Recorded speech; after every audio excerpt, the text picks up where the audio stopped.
Jakiś czas temu na kanale pokazywałem Wam jeden z najtańszych wideorejestratorów, jaki można tylko kupić, który jest dostępny na rynku. Była to chińska kamerka kupiona przeze mnie za około 50 zł. Ona współpracowała z chińskim radiem na Androidzie. Jak mogliście zobaczyć w tamtym filmie, no cena równa się jakość, także w dzień kamerka, powiedzmy, że nagrywała jeszcze w miarę akceptowalnie. Tak w nocy to była kompletna porażka, bardzo zaśnieżony obraz, no źle się to oglądało. Także nagrywa tania kamera, już widzieliście na moim kanale, dlatego teraz zamontujemy i przetestujemy towar z górnej półki, czyli 70 maj 4K A810 HDR. Jest to zestaw dwóch kamer naprzód i na tył. Kamera główna nagrywa w 4K, także za chwilę zrobimy sobie unboxing tego pudełeczka, zobaczymy co jest w środku, następnie zajmiemy się montażem i testowaniem tych urządzeń. W opakowaniu znajdziemy instrukcję obsługi kamery przedniej A810 w języku polskim oraz instrukcję kamery tylnej RC12. Tutaj niestety brakuje języka polskiego, lecz jej polskojęzyczną wersję będzie można znaleźć na stronie producenta. W części pudełka, która zawiera instrukcję, znajdziemy również folie elektrostatyczne, przy użyciu których będziemy mogli zamontować kamerki na szybach samochodu. W części z akcesoriami znajdziemy również przyrząd, coś w rodzaju łyżki, która to pomoże nam w pochowaniu przewodów zasilających kamery pod elementami wykończenia wnętrza pojazdu. Mamy tutaj również uchwyt montażowy kamery przedniej oraz zestaw przewodów zasilających. W zestawie jest również ładowarka USB, którą wkładamy do gniazda zapalniczki. Wyposażona jest ona w dwa gniazda USB. Pierwsze służy do zasilania kamery, drugie natomiast możemy wykorzystać na przykład jako ładowarkę do smartfona. Przejdźmy więc do samych urządzeń. Mamy tutaj kamerę przednią A810. Jest to pierwsza kamera 70 maj obsługująca nagrywanie 4K HDR z przodu i według producenta jest to najwyższej klasy kamera samochodowa o najwyższej jakości wideo dostępnej na rynku.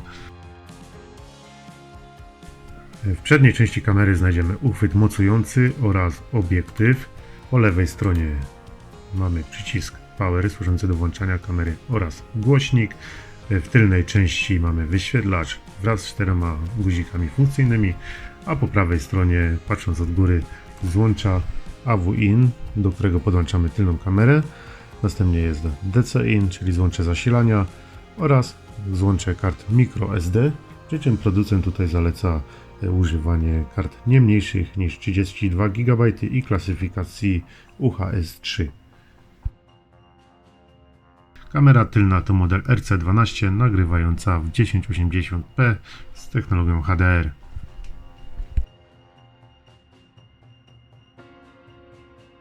Zanim zabierzemy się za montaż kamery w samochodzie, to warto ją wcześniej skonfigurować. Zaczynamy od włożenia karty pamięci, którą należy zakupić osobno. Wideorejestrator obsługuje karty w formacie microSD o pojemności minimalnej 32 GB i klasyfikacji U3. Kartę wkładamy z łączem skierowanym w stronę obiektywu. Następnie podłączamy zasilanie. Można do tego wykorzystać standardową ładowarkę z przewodem zakończonym końcówką USB-C. Kamera włącza się po chwili i wita nas menu wyboru języka. Przy użyciu klawiszy funkcyjnych wybieramy interesujący nas język, następnie przechodzimy do ustawienia aktualnej daty oraz godziny. Nie wykryto przewodu nadzoru parkowania. Aby ta funkcja była aktywna, należy podłączyć specjalne urządzenie zasilające, które pokażę w dalszej części filmu. Możemy teraz zeskanować kod QR i pobrać aplikację do obsługi kamery. Konfigurator poprosi nas również o sformatowanie karty pamięci. Przy użyciu czwartego klawisza funkcyjnego wchodzimy w ustawienia kamery. Teraz, wchodząc w ustawienia wideo, możemy zmienić czas nagrywania, czyli długość nagrywanych przez nas plików, stopień kompresji, czy na przykład rozdzielczość 4K lub Full HD, przy czym mamy tutaj wybór, jeśli chodzi o Full HD, 60 lub 30 klatek na sekundę. Możemy włączyć funkcję HDR oraz zmienić częstotliwość odświeżania. Dodatkowo możemy wyłączyć informacje, które znajdują się na nagranym wideo, takie jak prędkość, szerokość i długość geograficzna oraz logo producenta kamery. Po wejściu w ustawienia systemowe możemy włączyć hotspot Wi-Fi. Po jego uruchomieniu będziemy mieli możliwość połączyć się z kamerą przy użyciu smartfona poprzez Wi-Fi i aplikację 70 maj. Możemy również skonfigurować kamerę tak, by hotspot Wi-Fi włączył się automatycznie po załączeniu wideorejestratora. Jest tutaj również opcja automatycznego wyłączania ekranu oraz wyłączenie po zatrzymaniu. Pozostałe funkcje dotyczą zmiany języka, jednostek prędkości czy formatu wyświetlania daty. W ustawieniach systemowych możemy również sprawdzić stan połączenia z satelitami modułu GPS kamery. Przejdźmy teraz do funkcji przycisków funkcyjnych podczas podglądu nagrywanego wideo, więc przycisk pierwszy od lewej włącza lub wyłącza wbudowany mikrofon. Przycisk drugi włącza awaryjne nagrywanie kilkunastosekundowego wideo. Awaryjne nagrywanie aktywuje się również po zadziałaniu czujnika wstrząsu, które zasymulowałem uderzając lekko w kamerę. Po wciśnięciu trzeciego przycisku mamy dostęp do nagranych materiałów wideo, a czwarty przycisk, no to jak już wiadomo, po naciśnięciu wchodzimy w ustawienia kamery. W celu wgrania aplikacji na swojego smartfona skanujemy kod QR z kamerki lub wyszukujemy aplikację 70 MA w sklepie z aplikacjami. Po jej zainstalowaniu musimy się zalogować lub zarejestrować, gdybyśmy nie mieli wcześniej założonego konta. Następnie dodajemy do konta swoją kamerkę. Jeśli tak jak u mnie kamera jest już dodana, to rzeczą arcyważną jest wgranie najświeższej dostępnej aktualizacji oprogramowania. W tym celu wciskamy 3 kreski w prawym rogu obok kamerki, a następnie wybieramy zakładkę aktualizacji oprogramowania. Jeżeli jest dostępna najnowsza aktualizacja, pobieramy ją. W dalszej części wciskamy aktualizacja push kamery dash. Wtedy kamerka zostaje zaktualizowana. Podczas aktualizacji, jak i również podczas pracy przy aplikacji pamiętaj, że musi być włączony hotspot Wi-Fi w kamerce, a telefon musi być podłączony właśnie do tej sieci, którą stworzy nasza kamerka. Zaczynam montaż kamery tylnej RC12 od umycia szyby oraz naklejenia folii elektrostatycznej. Następnie przyklejam kamerę w miejscu zaznaczonym na folii. Tutaj uwaga, popełniłem błąd, ponieważ przykleiłem kamerę do góry nogami, o czym przekonałem się dopiero po podłączeniu i uruchomieniu kamery. Na szczęście dzięki folii elektrostatycznej nie było żadnego problemu z odklejeniem kamery i jej ponownym zamontowaniu już w prawidłowej pozycji. W kolejnym etapie pracy należy przeciągnąć przewody łączące kamerę tylną z przednią. Jest to najbardziej pracochłonna czynność, jaką należy wykonać. Warto robić to starannie, uważając, by niczego nie połamać i nie pobrudzić.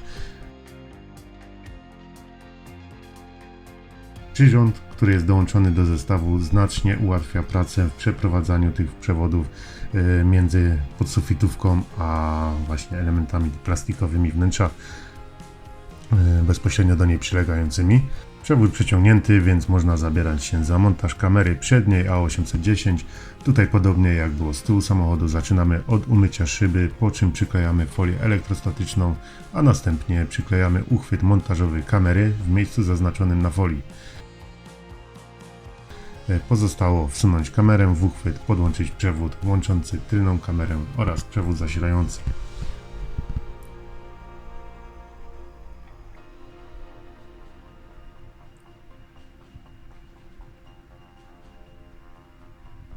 Przewód zasilający podłączam do ładowarki USB i umieszczam ją w złączu zapalniczki.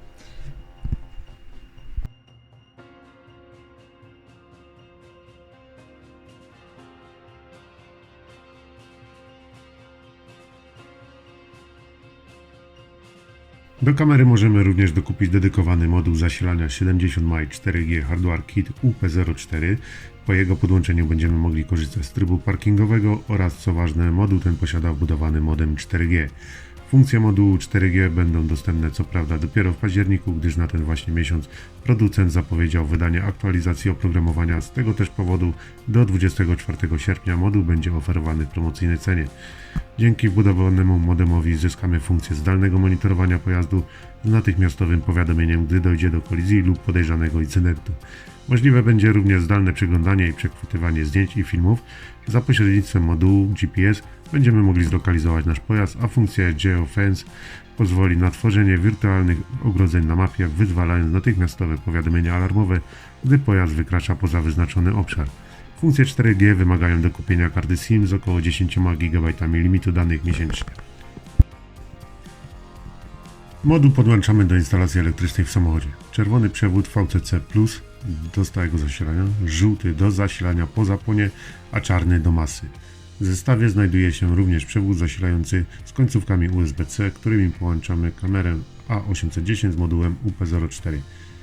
Do podłączenia zasilania modułu ja wykorzystałem zakupione osobno tzw. bypassy bezpiecznika.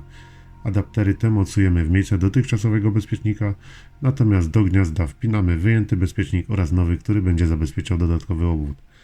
Przy użyciu próbówki napięcia sprawdzamy, na których bezpiecznikach mamy stałe napięcie oraz napięcie po stacyjce. W moim samochodzie podłączyłem zasilanie do bezpiecznika fabrycznego radioodbiornika oraz gniazda zapalniczki. Następnie przyciągamy przewód USB do kamery. A810 ma możliwość nagrywania w rozdzielczości maksymalnej 4K Ultra HD.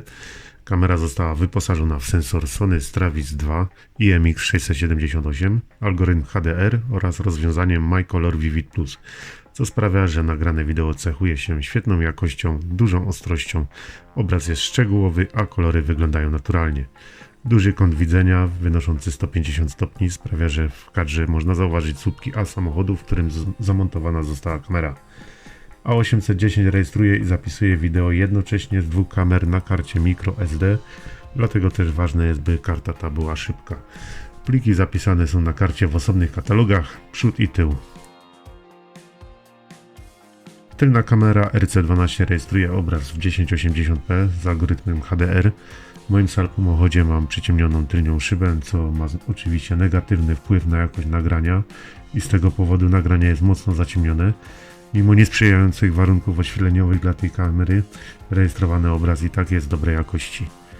A810 może również rejestrować obraz z prędkością 60 klatek na sekundę, ale tylko w rozdzielczości 1080p. Czujnik Sony Stravis 2 IMX678, duży otwór przesłony f1.8 oraz 70 mic Night Vision sprawia, że nagrania nocne są tutaj na wysokim poziomie. Obraz jest ostry, szczegółowy, a szumy mocno zredukowane.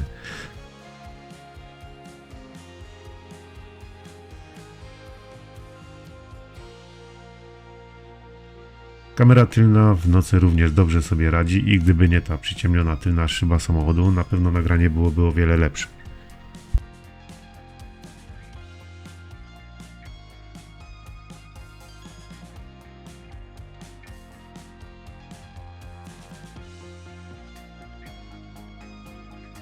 Kamera wyposażona jest w inteligentny tryb parkingowy. Rozpoczyna nagrywanie, gdy tylko wykryje podejrzany ruch w pobliżu samochodu lub dzięki G-sensorowi wstrząs samochodu. Mamy tu również system ADAS, czyli zaawansowany system wspomagania kierowcy, który to informuje nas np. o zmianie pasa ruchu lub ruszającym pojeździe przed nami. Zmiana pasa ruchu. Uwaga! Przód samochodu. Wykryto ruch z przodu pojazdu. Zmiana pasa ruchu. Uwaga! Przód samochodu. Dodatkowo mamy funkcję nagrywania poklatkowego. Ciekawe są również efekty RS. Korzystając z aplikacji można pobrać nagrany plik wideo z wideorejestratora do pamięci smartfona, a następnie aplikacja, korzystając z algorytmu sztucznej inteligencji w połączeniu z danymi GPS, nałoży na film graficzną nakładkę z informacjami np. o kierunku jazdy i odległości do innych pojazdów. W każdej chwili możemy połączyć się z kamerką za pośrednictwem smartfona i aplikacji 70 Mi. W ten sposób możemy mieć podgląd obrazów z kamer na żywo, przeglądać zapisane pliki oraz pobierać je do pamięci telefonu. Dzięki aplikacji w prosty i szybki sposób możemy włączać i wyłączać oraz edytować ustawienia kamery. Czas na szybkie podsumowanie zestawu kamer, który zamontowałem tutaj w tym samochodzie, czyli A810 HDR, kamera przednia oraz RC12, kamera tylna, plus adapter zasilania UP04 modemem LTE, kamera przednia. Rewelacyjna jakość obrazu w każdych warunkach, w których miałem możliwość ją testować. Zarówno dzień, jak i w nocy ten obraz jest ostry i wyraźny, także pełen szczegółów. Kamera tylna, tutaj ze względu na przyciemnioną tylną szybę niestety ta jakość obrazu była nieco gorsza. Pewnie gdyby nie ta folia przyciemniająca, to byłoby o wiele, wiele lepiej.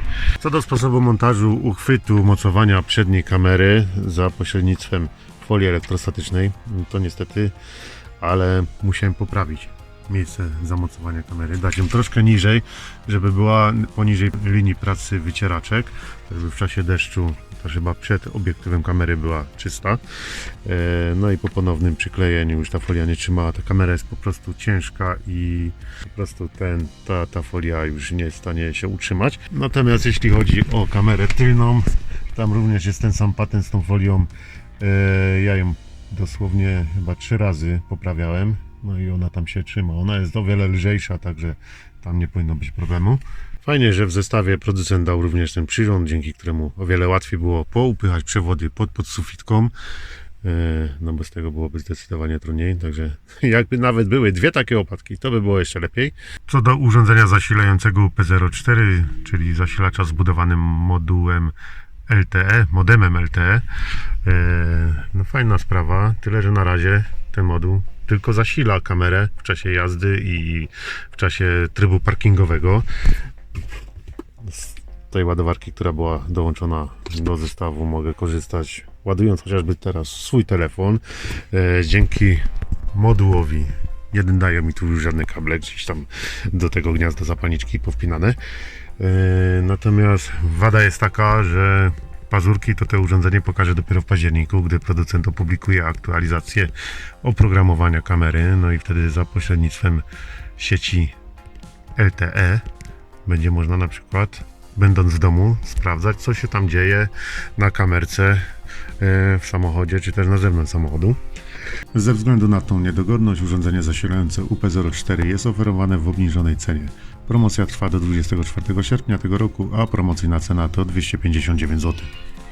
Fajnie by było, jakby również w zestawie z modemem, z modułem, producent dokładał bypassy bezpiecznika. Ułatwia to pracę, ułatwia to montaż zasilania tego modułu w samochodzie. Nie trzeba rozcinać żadnych wiązek, po prostu wpinamy się w miejsce fabrycznych bezpieczników. Tyle jeśli chodzi o podsumowanie z mojej strony. Także zestaw kamer za około 1000 zł. Napiszcie, co o tym sądzicie. A w tym filmie to już wszystko. Dzięki za uwagę i do następnego. Cześć!